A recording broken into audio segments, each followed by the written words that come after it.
João Teixeira de Faria, conhecido como João de Deus, foi por décadas considerado um dos médiuns mais famosos do Brasil. De sua pequena cidade em Goiás, atraiu multidões do país e do exterior, gente em busca de esperança, de cura e de fé.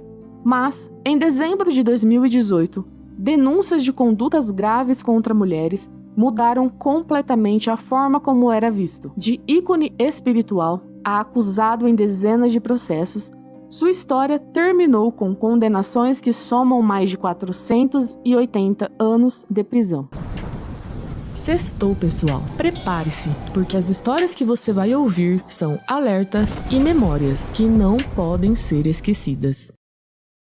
Para entender a dimensão do que aconteceu em 2018, é preciso voltar algumas décadas. João de Deus começou a dizer que possuía dons mediúnicos ainda na juventude, mas foi a partir dos anos 70 que seu nome começou a ganhar projeção. Em 76, fundou em Abadiânia a Casa Dom Inácio de Loyola, centro espiritual que com o tempo se transformaria em um polo de turismo religioso. Nos anos 80 e 90, sua fama só aumentava.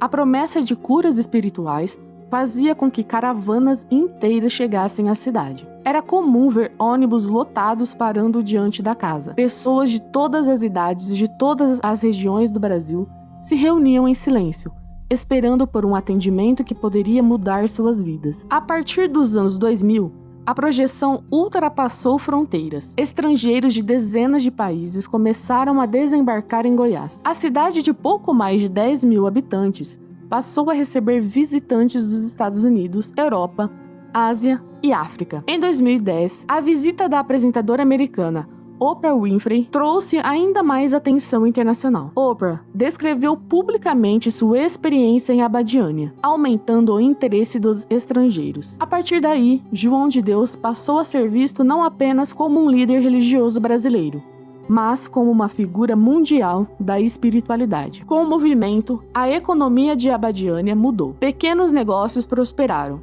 pousadas foram abertas, restaurantes se multiplicaram, e até estrangeiros passaram a viver na cidade, para ficarem próximos ao médium. Para muitos moradores, ele era responsável por colocar o município no mapa. Essa imagem de fé e poder começou a desmoronar em dezembro de 2018, quando uma reportagem trouxe à tona denúncias graves. Mulheres que haviam procurado ajuda espiritual relataram situações de violação e constrangimento durante atendimentos reservados. Segundo os depoimentos, havia um padrão. Durante as sessões coletivas, João de Deus chamava algumas mulheres para acompanhá-lo às salas privadas, sob a justificativa de que precisavam de rituais diferenciados. Uma vez isoladas, afirmavam ter sido submetidas a situações que nada tinham a ver com espiritualidade ou cura. Esses relatos abalaram a opinião pública porque vinham de pessoas que buscavam justamente apoio em momentos de fragilidade. Muitas estavam doentes, em sofrimento ou em busca de uma última esperança.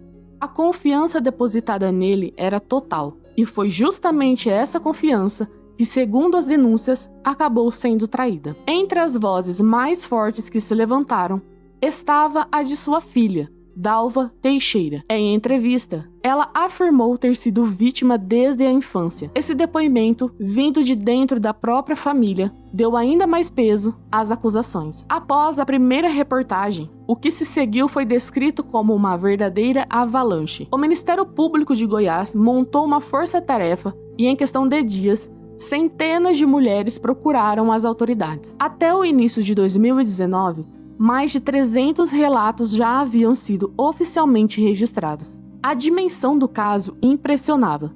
Mulheres de diferentes idades, classes sociais e nacionalidades traziam depoimentos semelhantes. A repetição do padrão descrito nos relatos reforçava a gravidade da situação. Diante do número crescente de denúncias, a Justiça decretou a prisão preventiva de João de Deus, em 14 de dezembro de 2018. 2 dias depois, em 16 de dezembro, ele se entregou à polícia em Goiás. Durante as buscas em suas propriedades, a polícia encontrou armas de fogo e cerca de 1,6 milhão em dinheiro vivo, escondido em malas e cofres. Esse detalhe deu ainda mais repercussão ao caso, alimentando discussões sobre a verdadeira dimensão de sua fortuna e a rede que girava em torno de sua imagem pública. O Ministério Público reuniu os depoimentos e organizou uma série de processos. Cada grupo de denúncias originou uma nova ação penal. Perícias, testemunhas e laudos médicos foram analisados. Para a força-tarefa, a quantidade e a consistência dos relatos mostravam que o caso estava longe de ser um episódio isolado. A partir de 2019, as primeiras condenações começaram a sair. Em cada processo, as denúncias eram julgadas separadamente, mas o resultado final foi um acúmulo de penas. Em 2019, ele foi condenado a 19 anos em regime fechado. Nos anos seguintes, novas sentenças se somaram.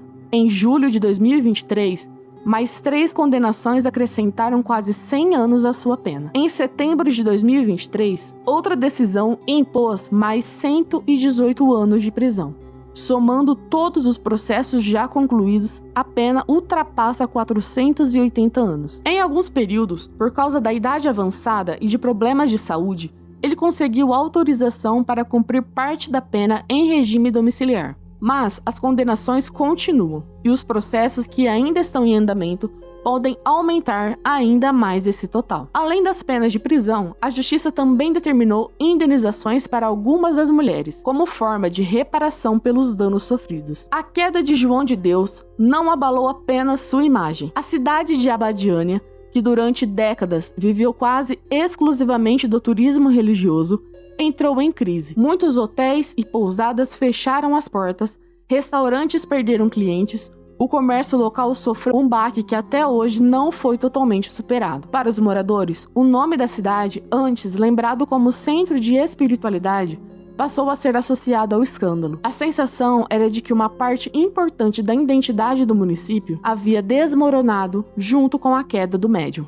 O caso João de Deus é um dos mais marcantes da história recente do Brasil. Mostrou como a fé, quando depositada de forma cega em figuras carismáticas, pode ser explorada de maneira nociva. Revelou a vulnerabilidade de pessoas em busca de cura e a necessidade de mecanismos mais fortes de proteção e acolhimento. Também trouxe à tona a importância de dar voz às vítimas. Muitas dessas mulheres passaram anos em silêncio, acreditando que ninguém acreditaria em suas histórias. Quando as primeiras se manifestaram, outras encontraram coragem para falar. E juntas conseguiram derrubar uma figura que parecia intocável. Hoje, João de Deus segue condenado e afastado da vida pública, enquanto novas ações ainda tramitam na justiça. Para além das penas e processos, sua história fica como alerta. Até mesmo aqueles que pareciam intocáveis podem cair, e a justiça pode alcançar quem, por muito tempo, esteve protegido por uma aura de poder e devoção. Este foi um lembrete para todos nós, porque contar essa história também é parte da justiça. Uma homenagem em memória das vítimas. Obrigada por assistir e até o próximo vídeo.